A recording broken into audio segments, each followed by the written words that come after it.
अच्छा, मैं जो है वो आज एक अपनी जो मेरे बड़े भाई के साथ जो हुई थी एक स्टोरी, रियल जो है वो वाकया है, वो मैं जी। बताना चाहूंगा। और मुझे उम्मीद है आपने आई थिंक पहले कभी शायद ऐसा ना सुना हो। सर, मैं पाकिस्तान से हूँ और पाकिस्तान का सबसे बड़ा जो शहर है, सिटी है, वो है कराची।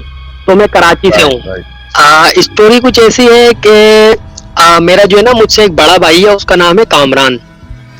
अब जी। वो जॉब से आता था तो एक पतली सी गली थी, जिस गली से वो गुजर कर घर पे आता था अक्सर। हम्म। अब एक दिन हुआ ये कि बारिश हो रही थी और बारिश के दौरान ना वो घर पे आया। तो जब वो घर पे आया तो वो बदतमीजी करने लगा अम्मी से और मतलब सब घर वालों से। हालांकि कभी उसने बदतमीजी नहीं की थी उन्होंने ना। तो जाहिर है सबों ने देखा रवैया बड़ा चेंज, इतने चेंज, कभी बदतमीजी उन्होंने नहीं की। तो उनकी आंखें ना इतनी लाल हो रही थी कि इतनी लाल के जैसे लाइट नहीं होती लाल, तो इतनी लाल आंखें हो रही थी। तो हम लोग परेशान थे कि हम लोगों ने सोचा कि हो सकता है इन्होंने ड्रंक की हो, नशा किया हो, कोई कुछ शराब वगैरह पी हो। हम्म। लेकिन उन्होंने, वो तो ऐसे थे ही नहीं कभी भी। तो फिर हम उनसे बात करने लगे तो वो कह रहे कि मेरी आंखों में देखो, मैं जिन हूँ। तो हम सब परेशान हो गए। मैं बराबर में बैठा हुआ था, अम्मी थी मेरे साथ। तो हम सब बिल्कुल परेशान, हम समझे मजाक कर रहे होंगे भाई। तो मैंने बोला भाई क्या हो गया, मजाक नहीं करो, बैठ जाओ, रात बहुत हो रही है। तो वो भाई मजाक नहीं, उन्होंने मेरे को, यकीन माने आप, बिलीव करें, उन्होंने मुझे सिर्फ धक्का दिया था और हल्के से टच किया था और मैं इतनी दूर जाके गिरा था ना, मेरी कमर और जो मेरा हाथ है वो बिल्कुल मतलब ऐसा समझेंगे टूट ही गया था। मतलब उनका इतनी जान थी उनमें। तो फिर हम बड़े परेशान, क्योंकि कभी जिंदगी में ऐसा हुआ नहीं था घर पे। तो सब परेशान, घर वाले, अम्मी, सब।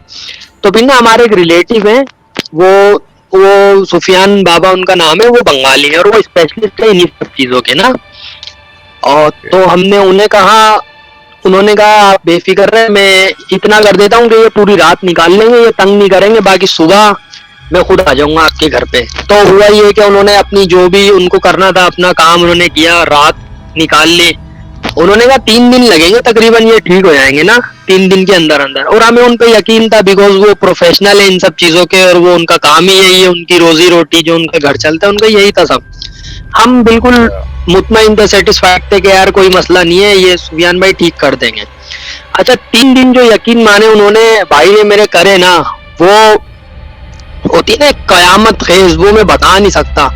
चरपाई से जंजीर, इतनी मोटी जंजीर, मतलब जैसे गाय भैंस बांधते हैं ना जिन जंजीरों से, उन जंजीरों से हम लोगों ने भाई को बांधा हुआ था। लेकिन आप यकीन माने कि वो जंजीरें वो इस तरह तोड़ रहा था कि जैसे कोई धागा बांधा हो, इतनी उसमें जान।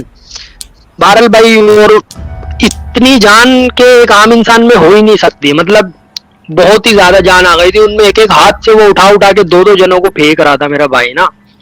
हम लोग बड़े परेशान थे। अच्छा, इंटरेस्टिंग बात तो ये थी, एक सबसे ज्यादा इंटरेस्टिंग जो है ना हुई कि वो जब बाबा आए घर पे तो उन्होंने वो जिन को हाजिर किया। तो उसने अपना नाम बताया, उसे सब पूछा। तो सबसे पहले तो पूछा कि तुम इसके ऊपर क्यों आई हो। लड़की थी, वो औरत थी, उसका नाम था फरजाना। तो उससे बाबा ने उससे पूछा कि आप जो है वो क्यों आई हो, इसके ऊपर क्या वजह है। तो उसने कहा कि मैं जो है ना रोज इसको देखती थी, वो पेड़ पे थी, यानी जो पतली गली से जहां से मेरा भाई आता था ना, उस पतली गली पर ही एक पेड़ था अपना, वो जी। फली वगैरह होती है ना सजने की, कोई जो खाते हैं फली, उसका पेड़ था। तो वो वहां पर वो बैठी रहती थी, वो अपनी कहानी बता रही थी मतलब। तो कहती थी मैं रोज इसको देखती थी, मैं मौके की तलाश, क्योंकि वो बोल रही थी कि ये मुझे बहुत पसंद था लड़का ना, मैं मौके की तलाश में जिस दिन ये गलती करे तो मैं इसके ऊपर आऊं। अब ये क्या हुआ भाई को उस दिन, तो फिर बाबा ने पूछा कि वो तो ठीक है, तुम आई कैसे इसके ऊपर। फिर उन्होंने कहा कि जो फरजाना नाम की जो ईवल शैतान थी, जो रूह थी, उन्होंने कहा कि मैं पेड़ पर थी, जो एक दिन बारिश हो रही थी, उस दिन बारिश हो रही थी जब वो घर आया था ना, तो उनको बड़ी तेज जो है ना पेशाब लगा हुआ था। तो उन्होंने गलती से, क्योंकि जाहिर है अब वो घर थोड़ा सा दूर है हमारे, तकरीबन 4-5 मिनट का सफर है पैदल का। तो मेरे भाई ने क्या करा कि वहीं पर पेशाब कर दिया दरख्त पर, क्योंकि बर्दाश्त नहीं हो रहा था ऑब्वियसली, और फिर जगहें दूर थी। तो उन्होंने कहा कि फिर जब इन्होंने पेशाब किया तो मैं इनके ऊपर हावी हो गई, क्योंकि बिकॉज वो नापाक जिसे कहते हैं ना, एक पाक साफ नहीं थे, वो नापाक हो गए थे। उसके ऊपर आई तो उन्होंने कहा कि बस अब मैं इसको छोड़ के नहीं जाऊंगी, लिहाजा मैं इससे शादी करूंगी और वगैरह वगैरह। तो वो जाने का नाम नहीं ले रही थी ना।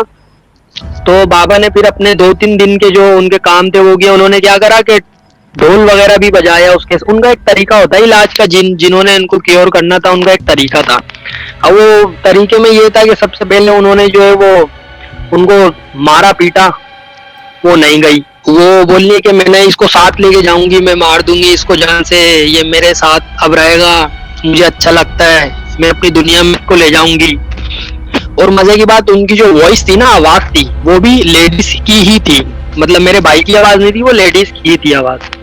तो हमने कभी नहीं देखा, हम सब परेशान कि ये हो क्या रहा है। कभी घर में ऐसा हुआ ही नहीं, ना हमने कभी इत्तेफाक हुआ ये सब असरात वगैरह का। उसके बाद उनका इलाज शुरू हुआ, उनको मारा पीटा तो वो नहीं गई। उसके बाद फिर वो उसको जब ज्यादा टॉर्चर किया ना बाबा ने, तो फिर ढोल वगैरह बजाया, उसको कमरे में बंद करके ढोल वगैरह बजाए, जो उनका एक तरीका होता है इलाज का, वो किया। तो डर के मारे ना कुछ दिन तक चली जाती थी।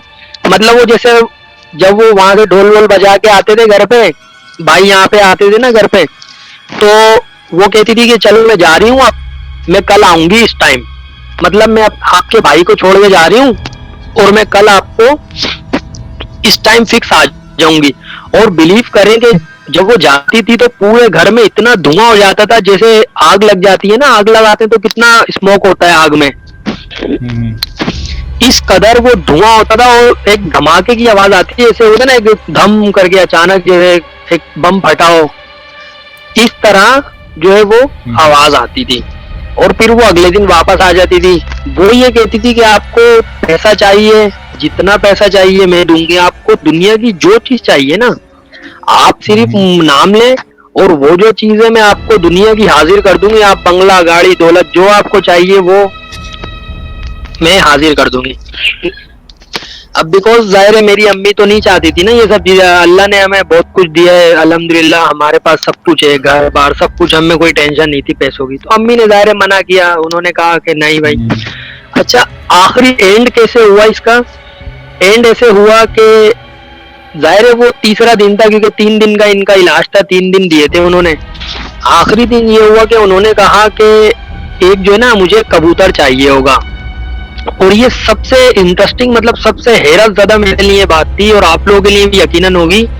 उन्होंने कहा बाबा ने कबूतर लेके आओ जिसकी चोंच लाल हो और जिसकी जो ये जो पंजे है ना, पैर जो हैं वो ब्लैक होने चाहिए, और आईज जो है आईज भी लाल होनी चाहिए, रेड कलर की आईज हो, रेड कलर की जो उसकी जो चोंच होती है वो हो, और जो एंड जो उसके जो पंजे हो वो ब्लैक हो, और कबूतर भी पूरा ब्लैक हो। ये गालिबन ये जंगली कबूतर होते हैं इस किस्म के। तो हम लोग ढूंढने चले गए। जब भाई हम लोग कबूतर लेकर आ गए उनके पास, तो उन्होंने ना मेरे भाई की टी शर्ट उतार दी। टी शर्ट उतारने के बाद सिर्फ पैंट पहने हुए थे, वो टी शर्ट उतारी, और यकीन माने जब टी शर्ट उतारने के बाद ना उनको लिटाया, और वो कबूतर जो है ना, कबूतर को छुरी से उसकी गर्दन काटी थी सीने पे रख के। यानी पहले मेरे भाई को लिटाया, फिर कबूतर मेरे भाई के सीने के ऊपर रखा, फिर सीने के ऊपर रखने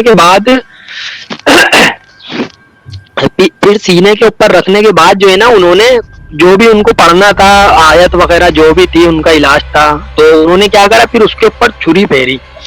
आप बिलीव करें, सबसे हैरत वाली बात ये थी कि छुरी फेरी, उसके जो खून निकला ना, मेरे भाई के सीने के ऊपर खून गिरा था कबूतर का। लेकिन सबसे हैरत वाली बात ये थी कि मैं खुद वहां मौजूद था, और खून गिर रहा है सीने पे, और सीने के अंदर खून जा रहा है।